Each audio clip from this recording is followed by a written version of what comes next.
José Smith, por supuesto, crece y se convierte en un hombre joven. Él creció de los 10 a los 12 años mientras vivían en Palmira, y dice que es en este tiempo cuando comienza a pensar más seriamente sobre el tema de la religión. Alrededor de los 12 años comencé a pensar seriamente con respecto a todas las cosas importantes en relación al bienestar del alma inmortal. Habiendo sido influenciado con respecto al tema de la religión y mirando a distintas creencias, no sabía quién tenía la razón o quién no, pero consideré que era muy importante para mí estar en lo correcto en asuntos de consecuencias tan eternas. Mi mente se angustiaba en extremo ya que comencé a sentirme culpable de mis pecados. Y al escudriñar las Escrituras encontré que la humanidad no se acercó al Señor, pero que ellos habían apostatado de la verdadera y viviente fe, y que no había ninguna sociedad o denominación edificada sobre el Evangelio de Jesucristo como está escrito en el Nuevo Testamento. Y me sentí triste por mis propios pecados y por los pecados del mundo. Pero repentinamente él comienza a leer la Biblia en forma diferente.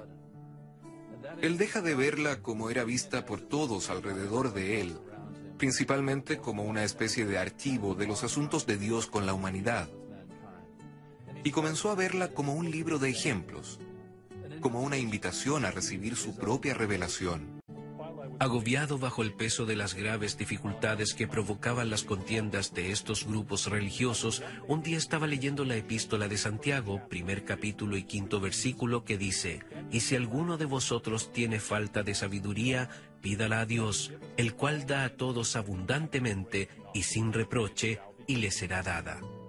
Ningún pasaje de las Escrituras jamás penetró el corazón de un hombre con más fuerza que este, en esta ocasión el mío. Pareció introducirse con inmenso poder en cada fibra de mi corazón. Lo medité repetidas veces sabiendo que si alguien necesitaba sabiduría de Dios, esa persona era yo, porque no sabía qué hacer, y a menos que obtuviera mayor conocimiento del que hasta entonces tenía, jamás llegaría a saber, porque los maestros religiosos de las diferentes sectas entendían los mismos pasajes de las Escrituras de un modo tan distinto que destruían toda esperanza de resolver el problema recurriendo a la Biblia.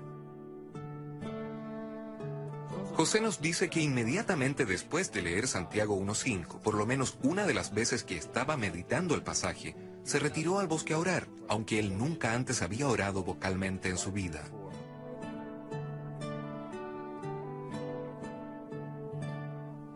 Fue a principios de la primavera de 1820 que él tuvo la visión en el bosque, o en la arboleda, o en el arbusto, como Oliver Cowdery lo llamaba. José Smith aprendió inmediatamente cuando fue a la arboleda que el poder del mal es real y fuerte. Pero también aprendió que el poder de Dios es más poderoso. Después que José llegó a la arboleda, se arrodilló y entonces se asustó. Escuchó un ruido, se levantó y miró a su alrededor. No vio nada. Se arrodilló nuevamente en oración y entonces se apoderó de él una fuerza que lo dominó. Pensó que iba a ser destruido.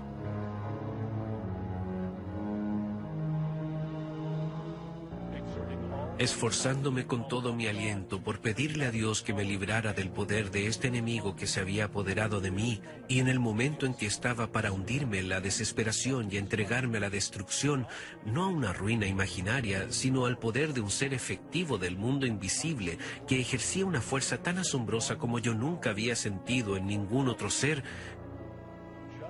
Precisamente en este momento de tan grande alarma, vi una columna de luz, más brillante que el sol, directamente arriba de mi cabeza, y esta luz gradualmente descendió hasta descansar sobre mí. Al reposar sobre mí la luz, vi en el aire arriba de mí a dos personajes, cuyo fulgor y gloria no admiten descripción. Uno de ellos me habló llamándome por mi nombre, y dijo señalando al otro: «Este es mi Hijo amado. Escúchalo».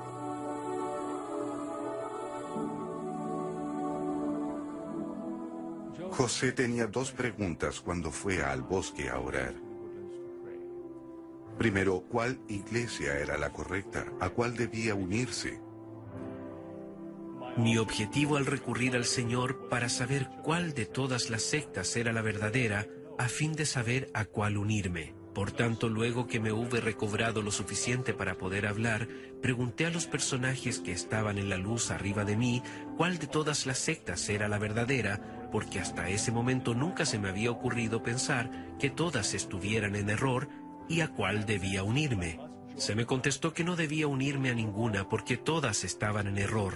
Y el personaje que me habló dijo que todos sus credos eran una abominación a su vista, que todos aquellos profesores se habían pervertido, que con sus labios me honran pero su corazón lejos está de mí, enseñan como doctrinas los mandamientos de los hombres teniendo apariencia de piedad, mas negando la eficacia de ella.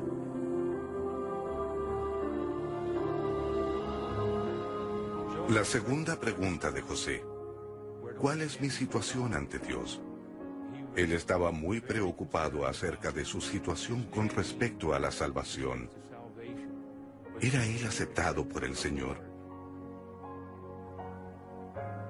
Él me habló diciendo: José, mi hijo, tus pecados te son perdonados. Ve por tu camino, camina por mis estatutos y obedece mis mandamientos. He aquí, yo soy el Señor de gloria. Fui crucificado por el mundo para que todos los que crean en mi nombre puedan tener vida eterna.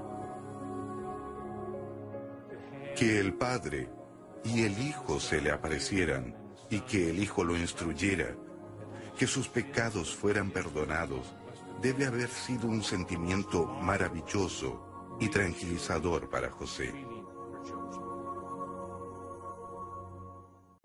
El profeta aprendió muchas cosas mientras estaba en esa reunión acerca del Padre y el Hijo en relación a la naturaleza de Dios, y también aprendió que son personajes separados, y además se enteró de que él mismo tendría un rol muy importante en el futuro del proceso de restauración. Él aprendió que Dios contesta oraciones. Aquí podemos ver una revelación personal que ha sido dada a un joven que se preparó para recibirla. Una de las cosas que aprendió fue que Dios nuestro Padre Celestial y su Hijo Jesucristo son seres verdaderos y tangibles. Ellos viven en lejanos cielos, que pueden contestar oraciones, y que el Padre y el Hijo tienen una apariencia similar, que el Padre y el Hijo están interesados en los seres humanos en forma individual, que el Padre nos conoce por nombre. José aprendió que la Trinidad no es un concepto etéreo o filosófico, pero que hay miembros específicos de la Trinidad, o se podría decir la presidencia del cielo.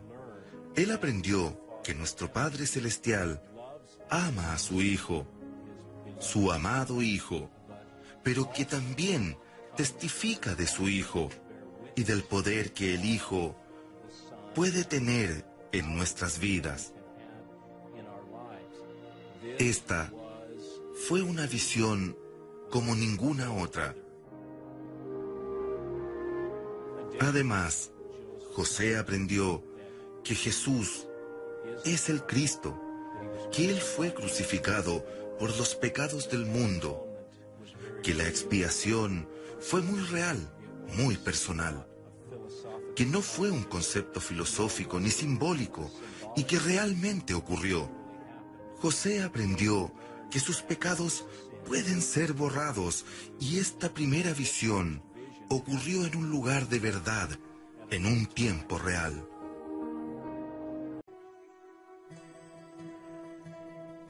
Parece que desde los años más tiernos de mi vida el adversario sabía que yo estaba destinado a perturbar y molestar su reino. De lo contrario, ¿por qué habían de combinarse en mi contra los poderes de las tinieblas? ¿Cuál era el motivo de la oposición y persecución que se desató contra mí casi desde mi infancia? Aunque no era yo sino un muchacho desconocido y apenas entre los 14 y 15 años de edad, y tal mi posición en la vida que no era un joven de importancia alguna en el mundo, sin embargo los hombres de elevada posición se fijaban en mí lo suficiente para agitar el sentimiento público en mi contra y provocar con ello una encarnizada persecución. Y esto fue en general entre todas las sectas. todas se unieron para perseguirme. En aquel tiempo me fue motivo de seria reflexión, y frecuentemente lo ha sido desde entonces. Cuán extraño que un muchacho desconocido de poco más de 14 años, y además uno que estaba bajo la necesidad de ganarse un escaso sostén con su trabajo diario, fuese considerado persona de importancia suficiente para llamar la atención de los grandes personajes de las sectas más populares del día, y a tal grado que suscitaba en ellos un espíritu de la más rencorosa persecución y vilipendio. Pero extraño no, así aconteció, y a menudo fue motivo de mucha tristeza para mí.